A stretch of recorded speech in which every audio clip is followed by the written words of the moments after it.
Hello, everyone, and welcome once again to the Temple Institute Parsha class. My name is Gedaliah Meyer, and I'm podcasting from Ma'ale Adumim in Israel. We like to believe that we understand things, but one of the most reassuring experiences in all of life is the sense that we've got a handle on what's going on. This is probably a uniquely human experience, being as it is difficult to imagine any animal really thinking about something deeply and truly feeling that it understands whatever it may be. This is our arena, and we tend to put a lot of weight on getting things right. What is the motivation behind this feeling? Is it some innate desire for the truth? Possibly, but there may be something else at work here. There may be some mysterious connection between the human mind and the reality that exists outside of it.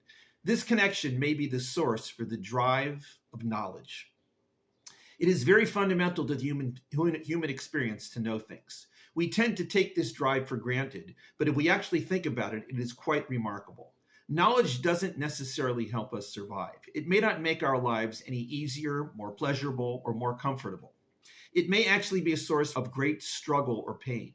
Yet we have this drive and we use it all the time. It is very possibly what makes us unique among the many species of life on Earth. Paralleling this drive for knowledge is another deeply felt experience. This is the very personal and profound sense that everything in our reality is a great mystery.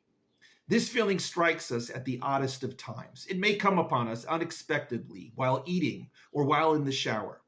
It is difficult to know from where it comes, but it is absolutely clear when it is there.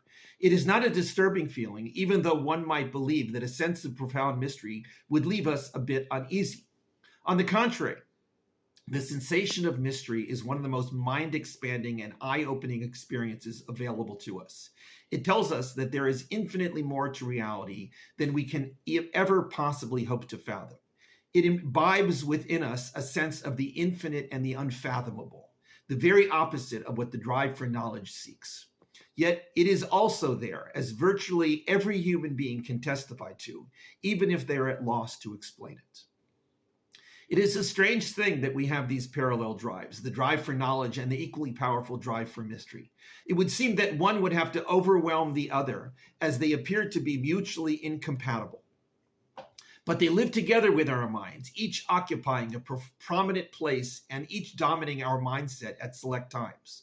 When we are in a rational frame of mind, we hope to see everything in its logical place, making sense and fitting together. When we are in the mystical state, we wish for just the opposite. We crave the sense that things are just the way they are without any rhyme or reason to them being so. It grants us a sublime sense of wonder, the ultimate goal of any mystical experience. Almost all religions have managed to find a place for these seemingly contradictory drives. In fact, that to some degree is what religion is all about. It seeks a clear and authoritative understanding of the world while simultaneously hoping to catch a glimpse of the unfathomable mystery that lies behind the rational. Judaism is no exception to this religious calling card. On the contrary, this is its most prominent feature. It provides its believers with a certain ethical and existential clarity while retaining the conviction that at the end of the day, everything is a great mystery. The Bible is filled with this dichotomy. From the opening words, we see creation explained as the work of a divine power which functions according to a very ordered plan. But within that order is the underlying sense that something else lies behind it all that we cannot penetrate.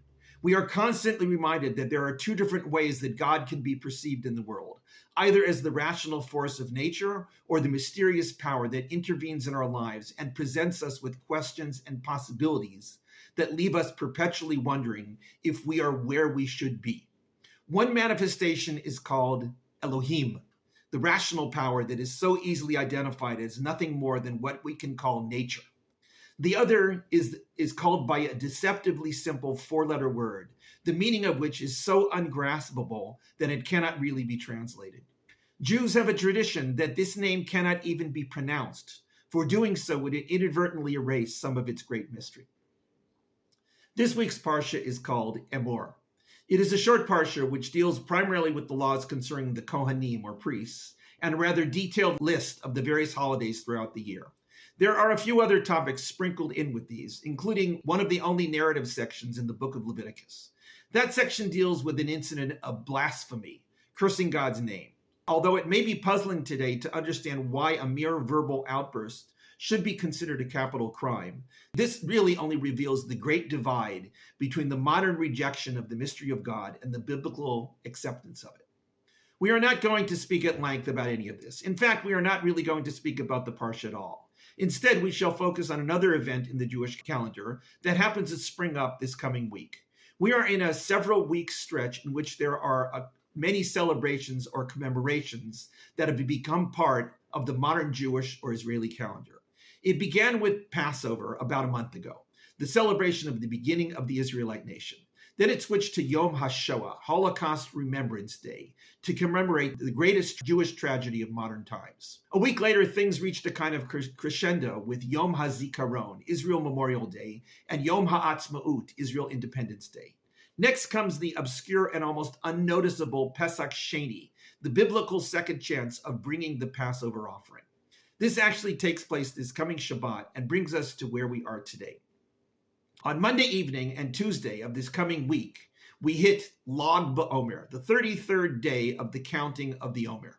This counting process comes up in this week's Parsha. It is the commandment to count the days between Passover and Shavuot, the agricultural celebration that closes out this string of days. There are 49 days to count, so Shavuot comes 50 days after Passover. On the 33rd day of that count, Jewish tradition has created a kind of celebration that seems to commemorate nothing in particular, but it has become what is probably the biggest celebration in the modern Israeli calendar.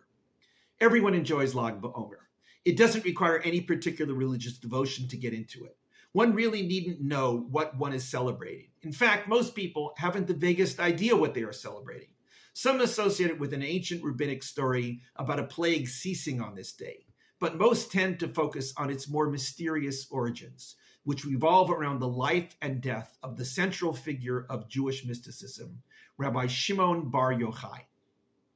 He lived about 1800 years ago in northern Israel.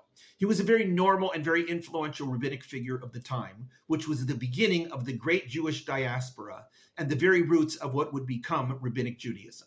From the Talmudic discussions, one would not suspect anything unusual about him, but Jewish mystical tradition has associated his name with the origins of its most significant mystical text, the Zohar.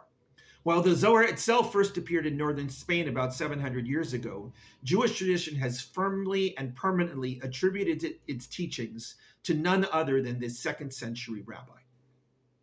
The fact that there is nothing solid to back this up only reinforces the tradition. The Zohar itself is a work of great mystery, so it makes sense that its origins should be shrouded in mystery.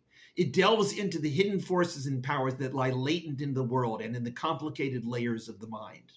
There is some profound mystery behind everything according to the Zohar, from the observance of the simplest commandment to the deepest reaches of prayer.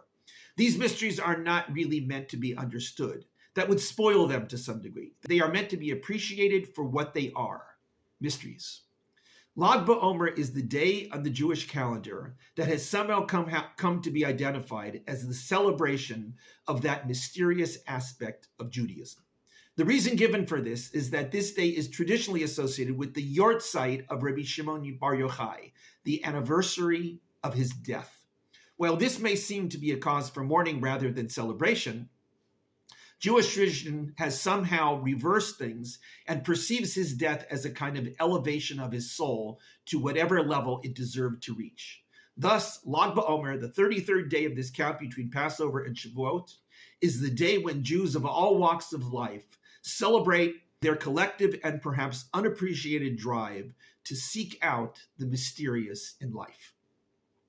Perhaps it is appropriate that there is no making sense of how all this came about. There is no solid evidence that Rabbi Shimon bar Yochai was associated with these mystical teachings. The evidence connecting him with the Zohar is marginal at best. There is no real backing of the fact that he died on this particular day, let alone that his soul was finally released to ascend to its next stage. The Zohar itself is of highly uncertain origins, and virtually every page of it expresses some sense of impenetrable mystery.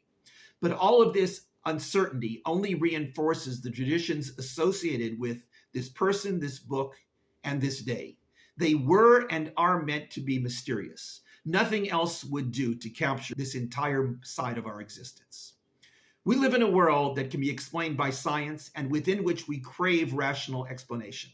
We need it to function, to keep the wheels turning in a world that frequently defies logic.